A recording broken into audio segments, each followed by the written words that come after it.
Kasur Paidbah uhinyau trap haka laitrik leber kila penpau ka jing Kyrshan halor ka jing thau Sorkar ba Khlem ka NPP ba Khlem ka BJP haba keren shikilat pathai kubor haka ni singi udkhot kani ka seng uba Arvin Sutinga ulaong ba ulaya kendu yau MLA ka Amlarem constituency uba Lakmen Remboy ba ula pentip ba baro ki don lai pungut ki MLA ba kenthop ya United Democratic Party UDP Hill State People's Democratic Party HSPDP People's Democratic Front PDF, Congress, All India Trinamool Congress, AITC, Matki MLA Shimen, Uba Irvin Ula Ongru, Nidon Kam Yaka Sorkar, Bumdon ka NPP.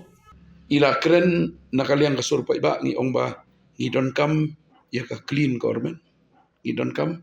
yaka corruption free government, Nidon Kam ban yok kam yok jam kisamla, Nidon Kam ban yelek persya ika drugs, Nidon Kam ban pej ba khamtam ki longgien kin kiu shikmat kan don gajing ada yaki longkbe bat ki kon kantai ki kon cindra kam tami ki kalung ni na kaliang kajongi ni ongba there should be an NPP free government, an NPP free government of the state marbelai ngila de mat ya san stem ngila ki ai ki jingle bor